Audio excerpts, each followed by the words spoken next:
This channel does not promote any violent, harmful, or illegal activities. All content provided by this channel is meant for an educational purpose only. 2008 সাল থেকে বিএনপির ভারপ্রাপ্ত chairperson Tarique Rahman লন্ডনে নির্বাসিত জীবনযাপন করছেন। 111 সেনা সমর্থিত সরকার এবং পরবর্তীতে ক্ষমতাসীন আওয়ামী লীগের আমলে দায়ের করা বেশ কয়েকটি মামলায় মৃত্যুদণ্ড ও যাবজ্জীবন কারাদণ্ড হয়। কিন্তু জুলাই আন্দোলনে শেখ হাসিনা সরকারের পতন হওয়ার পর তার বিরুদ্ধে দায়ের করা মামলার সাজা থেকে তিনি খালাস পান। এখন তার বিরুদ্ধে কোনো মামলা বা গ্রেফতারি পরোয়ানা নেই।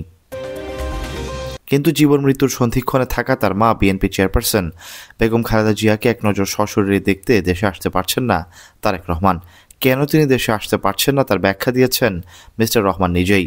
গত 29 নভেম্বর বাংলাদেশ সময় সকাল 8:45টার দিকে নিজের ভেরিফাইড ফেসবুক পেজে দেওয়া আবেগময় হৃদয়স্পর্শী এক পোস্টে তিনি এই ব্যাখ্যা দেন। তারেক রহমান লিখেন, সংকটকালে মায়ের স্নেহ স্পর্শ পাওয়ার তীব্র আকাঙ্ক্ষা যে কোনো সন্তানের মতো আমারও রয়েছে।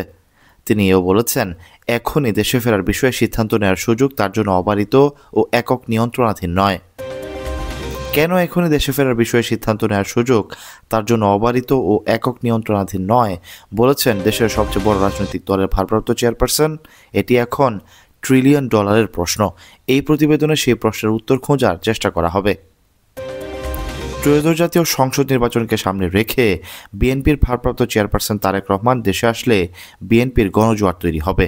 গণজরিপ বলছে আওয়ামী লীগবিহীন এই নির্বাচনে 200 আসনের বেশি আসনের পেয়ে সরকার গঠন করবে বিএনপি। যেহেতু বেগম জিয়ার শারীরিক সক্ষমতা নেই, সেক্ষেত্রে প্রধানমন্ত্রী হবেন তারেক রহমান। বিশ্ব মোড়ল মার্কিন যুক্তরাষ্ট্র, প্রতিবেশী ভারত, পাকিস্তান, দূর প্রতিবেশী চীন তারেক জিয়ার নেতৃত্বকে মেনে নিতে পারছে না। তার পেছনে রয়েছে দেশগুলোর নিজ নিজ ভূ রাজনৈতিক ও অর্থনৈতিক স্বার্থ।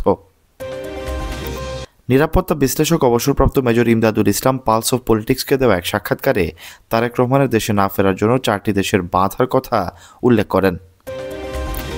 যিনি জাতীয় নিরাপত্তা এখন উপদেষ্টা আছেন, উনি আবার বিদেশে কখনো দিল্লি কখনো দোহায় ঘুরে বেড়াচ্ছেন। এখন সেখানে কি আলোচনা হচ্ছে আমরা সেটা হয়তো, এখন তো একটা শব্দ আছে আমাদের এনডিএ, নন ডিসক্লোজার এগ্রিমেন্ট বলে, জাতি জানতে চাইলেও জানার কোনো সুযোগ নাই, বলার কোনো ইয়ে নাই, অ্যাকাউন্টেবিলিটিও নাই তেমন। তো এখন কথা হচ্ছে যদি বৈশ্বিক হয় তাইলে সেটা হয়তো এটাকে কাটানো ওনার জন্য হয়তো এখন মুশকিল হয়ে পড়েছে। যেহেতু দেশের ভিতর হলে, দেশে তো 3 বাহিনী প্রধান পরশুদিন এবার কেয়ারে গেছেন খবর নেওয়ার জন্য স্বাস্থ্যের, তো সেখানে সেই দৃষ্টিকোণ থেকে আর এবং আমাদের যে প্রেস সেক্রেটারি উনি তো বারবার বলছেন যেন এখন এই গানশিপ পাঠিয়ে দিয়ে দরকার আমরা নিয়ে আসতে পারো, কোনো অসুবিধা নেই, এইসব কথাবার্তা বলছেন। কিন্তু যিনি এফেক্টেড উনি বলছেন যে আমি এটা ডিসক্লোজও করতে পারবো না, যে কোনখান থেকে আমার বাধা বা কি বাধা। তো সেখানে এটা আমার কাছে অভ্যন্তরীণ থেকেও বৈশ্বিক, এইসব ক্ষেত্রে বৈশ্বিক যেটা দেশের কথা বললাম, এখানে মার্কিন যুক্তরাষ্ট্র তারা মনে করে তাদের এক ধরনের এখানে আছে, বাংলাদেশ তাদের ডিপ স্টেট তারা কাজ করেছে, আমরা শুনেছি সময়ে সময়ে নিউকনরা কাজ করে এবং তাদের হয়ে কাজ করার লোক দেশের অভ্যন্তরে অনেক লোকজন আছে। চীনের একটা বড়সড় এখানে বিনিয়োগ স্বার্থ তাদের আছে। ভারত প্রতিবেশী হিসেবে তার 7 সিস্টার নিয়ে সবসময় একটা উৎকণ্ঠা ভাব নিয়ে আছে। বাংলাদেশের যে কোনো পরিবর্তনে সবচেয়ে সেন্সিটিভিটি দেখায় কিন্তু ভারত। তারা এটা স্পর্শকাতর বিষয়গুলি, যেহেতু তারা পূর্ব ভারত নিয়ে, তাদের 7 সিস্টার নিয়ে তারা সবসময় ব্যতিব্যস্ত থাকে, বাংলাদেশকে নিয়ে, তারা বাংলাদেশের পরিবর্তন নিয়ে। যেমন সেখানে আপনার এই আসামের উলফাদের নিয়ে আমাদের এখানে অনেকজন অনুপ চেটিয়া এক সময় ধরাধরি হয়েছে। তারপরে মণিপুরের রাজকুমার মেঘানকে নিয়ে এখানে আমাদের এখানে আশ্রিত ছিল এতদিন পরে, সে নিজেই বলছে যে আমি ওখানে ছিলাম। এগুলি নিয়ে ভারত কনসার্ন হয়ে যায়, মিজোদেরকে নিয়ে কনসার্ন হয়ে যায়। পাকিস্তান তার আবার একটা দৃষ্টিভঙ্গি এখন জিও স্টাডিজ থেকে দেখে যে বাংলাদেশের সাথে তার যদিও একটা উষ্ণ সম্পর্ক থাকে, সেটা তার পশ্চিমাঞ্চলকে তার পূর্বাঞ্চলকে সে অনেকটা কাজে লাগাতে পারবে এখানে কোনো কিছু ভোলাটাইলিটির মাধ্যমে। এগুলি হচ্ছে ভূ রাজনীতির যার যার একটা স্বার্থ নিয়ে তারা এখানে কাজ করে। তারেক রহমান দেশে ফেরার ক্ষেত্রে সবচেয়ে বড় বাধা ভারত। নিরাপত্তা বিশ্লেষকদের মধ্যে খালেদা জিয়ার নেতৃত্বে বিএনপির সরকার 2001 থেকে 2006 সালে ক্ষমতায় থাকার সময় যেসব ঘটনা ব্যাপক আলোড়ন এবং সরকারের মধ্যে প্রবল অস্বস্তি তৈরি করেছিল, তার মধ্যে অন্যতম হচ্ছে 10 ট্রাক সমপরিমাণ অস্ত্র উদ্ধারের বিষয়টি। বাংলাদেশের ইতিহাসে সর্ববৃহৎ অস্ত্র ও গোলাবারুদের চালান আটক করা হয় 2004 সালের 1 এপ্রিল রাতে।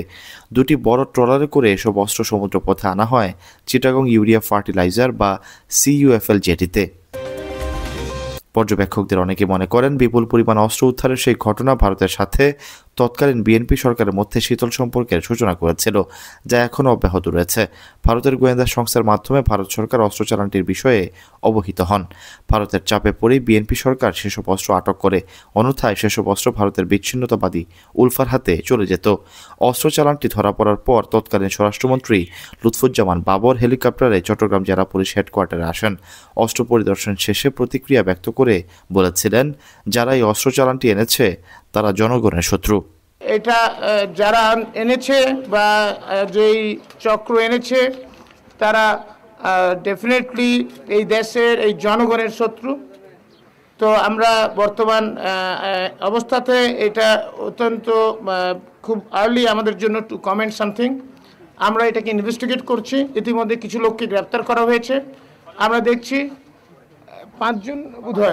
5জনকে গ্রেপ্তার করা হয়েছে এবং আরও গ্রেপ্তারের জন্য ইতিমধ্যে বেশ কয়েকটা টিম আমাদের কাজে নেমে গেছে। তারা খুঁজছে আরও কিছু লোককে যাতে তাদেরকে ধরা যায়। ভারত মনে করে তারেক রহমানের নেতৃত্বাধীন বিএনপির সরকার ফের ক্ষমতায় আসলে বাংলাদেশে উগ্র সন্ত্রাসীর ঘাঁটি হবে। এসব সন্ত্রাসীরা সেভেন সিস্টার খ্যাত অরুণাচল, আসাম, মণিপুর, মেঘালয়, মিজোরাম, নাগাল্যান্ড এবং ত্রিপুরা রাজ্যে অস্থিতিশীল করতে পারে। রাজনৈতিক বিশ্লেষকরা মনে করেন একসময় পাকিস্তানের সঙ্গে বিএনপির সুসম্পর্ক থাকলেও এখন তা নেই। সে জায়গা দখল করে নিয়েছে জামায়াত ইসলামী ও অন্তর্বর্তীকালীন সরকার। জুলাই গণঅভ্যুত্থানে শেখ হাসিনা সরকারের পতনের পর বাংলাদেশ পাকিস্তান সম্পর্ক উল্লেখযোগ্যভাবে বদলে গেছে। ভারতের সঙ্গে সম্পর্কের টানাপোড়েনের প্রেক্ষাপটে পাকিস্তান বাংলাদেশের সঙ্গে নতুন করে সম্পর্ক তৈরি করতে চাইছে। বিএনপি ক্ষমতাসীন হলে পাকিস্তান গত 16 মাসে যে বলয় তৈরি করেছে সেটি ভেঙে যাবে। দলটি ভারতের সঙ্গে সম্পর্ক উন্নয়নের চেষ্টা করবে। সে কারণে বিএনপিকে ক্ষমতায় দেখতে চায় না পাকিস্তান। তাছাড়া দেশটি ভূ রাজনীতিতে বাংলাদেশে মার্কিন স্বার্থ রক্ষার্থে কাজে বেশি আগ্রহী। গত 1.5 দশকেরও বেশি সময় ধরে বাংলাদেশের রাষ্ট্র ক্ষমতায় ছিল আওয়ামী লীগ। এই সময় বাংলাদেশের সাথে চীনের অর্থনৈতিক ও ব্যবসায়িক সম্পর্ক ছিল বেশ ইতিবাচক। বিশ্লেষকরা বলছেন, বাংলাদেশের সাথে চীনের প্রায় $42 বিলিয়ন বিনিয়োগ রয়েছে, যে কারণে চীন বাংলাদেশের বিভিন্ন রাজনৈতিক দলগুলোর সাথে সুসম্পর্ক বজায় রাখতে চায়। গত বছরের অগাস্টে বাংলাদেশের গণ আন্দোলনের মুখে আওয়ামী লীগ সরকারের পতনের পর থেকে এ পর্যন্ত কয়েক দফায় চীন সফর করেছে দেশের অন্যতম রাজনৈতিক দল বিএনপির বেশ কয়েকটি প্রতিনিধি দল। তারা চীনের সঙ্গে বিএনপির সম্পর্ক শক্তিশালী করার উপর জোর দেন। ভূ রাজনৈতিক পর্যবেক্ষকরা বলছেন, চীন ভারত এখন আগের মতে তিক্ততা নেই। তাছাড়া চীনের সঙ্গে রাশিয়ার সম্পর্ক গভীর। রাশিয়ার সঙ্গে আওয়ামী লীগের সম্পর্ক আরও গভীর। রাশিয়া ও চীন চায় বাংলাদেশে অংশগ্রহণমূলক নির্বাচনের মাধ্যমে আওয়ামী লীগ ফিরে আসুক। সেই দিক থেকে চীন রাশিয়া বাংলাদেশে তারেক রহমানের নেতৃত্বাধীন বিএনপিকে ক্ষমতাসীন হিসেবে দেখতে চায় না। রাজনৈতিক বিশ্লেষকরা মনে করেন, তারেক জিয়ার নেতৃত্বাধীন বিএনপি সবচেয়ে বড় বাধা মার্কিন যুক্তরাষ্ট্র। বিশ্বের ক্ষমতা ধরে এই দেশটি তারেক রহমানের বিষয়ে 2008 সালের দৃষ্টিভঙ্গি পাল্টায়নি। 2008 সালের 3রা নভেম্বর তারেক জিয়াকে যুক্তরাষ্ট্রে ঢুকতে না দিতে ওয়াশিংটনে গোপন তার বার্তা পাঠিয়েছিল ঢাকার মার্কিন দূতাবাস। রাষ্ট্রদূত জেমস এফ মারিয়ার্টির পাঠানো ওই তার বার্তায় বলা হয়, দূতাবাস মনে করে রাজনৈতিকভাবে সংগঠিত ব্যাপক মাত্রায় দুর্নীতির জন্য তারেক রহমান দায়ী। তার দুর্নীতির কারণে মার্কিন ঘোষণাপত্রে বর্ণিত গণতান্ত্রিক প্রতিষ্ঠানের স্থিতিশীলতা এবং যুক্তরাষ্ট্রের বৈদেশিক সহায়তার লক্ষ্য বিনষ্ট হওয়ার মাধ্যমে যুক্তরাষ্ট্রের জাতীয় স্বার্থ ক্ষুণ্ণ হয়েছে। তারেককে যুক্তরাষ্ট্রের প্রবেশে নিষেধাজ্ঞার সুপারিশের পেছনে যুক্তিও তুলে ধরা হয় বার্তায়। তবে তারেক রহমানের স্ত্রী জুবাইদা রহমান ও তাদের মেয়ে জাইমা বা তারেকের মা খালেদা জিয়ার উপরে এ ধরনের নিষেধাজ্ঞা যেন আরোপ করা না হয় সে বিষয়ে ওয়াশিংটনকে পরামর্শ দেয় মার্কিন দূতাবাস। বিশ্বের সারা জাগানো ওয়েবসাইট উইকিলিক্স তার বার্তাটি ফাঁস করে দেয়। রাষ্ট্রদূত জেমস এফ মারিয়ার্টির তার বার্তায় বলা হয়, তারেকের বেপরোয়া দুর্নীতির কারণে যুক্তরাষ্ট্র মিশনের লক্ষ্যগুলোও ব্যাপকভাবে হুমকিতে পড়েছে। ঢাকা দূতাবাসের বাংলাদেশের জন্য 3টি বিষয়ে অগ্রাধিকার রয়েছে: গণতন্ত্রায়ন, উন্নয়ন ও সন্ত্রাসীর জায়গা না দেওয়া। তারেকের দুর্নীতিতে 3টি লক্ষ্য অর্জনেই বিঘ্নিত হয়েছে।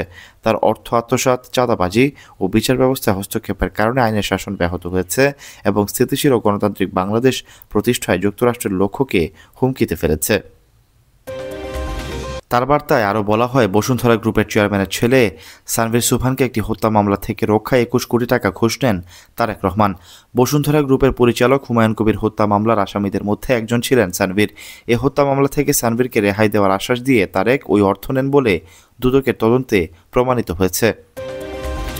রাজনৈতিক বিশ্লেষকরা মনে করেন তারেক রহমান ফিরে না আসার সঙ্গে পরাশক্তিগুলোর বিশেষ করে মার্কিন যুক্তরাষ্ট্র ও ভারতের ভূ রাজনৈতিক ও অর্থনৈতিক স্বার্থ জড়িত।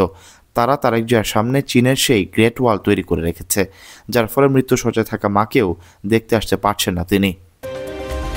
আর এর মধ্য দিয়ে বাস্তবায়িত হবে 2008 সালের সেনা সমর্থিত সরকারের -4 তত্ত্ব।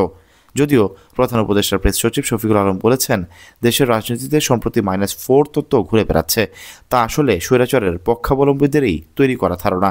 তার দাবি, অন্তর্বর্তী সরকার কখনোই এ ধরনের কোনো প্রস্তাব বা আলোচনা করেনি। Syed Shakib, BNN News 24।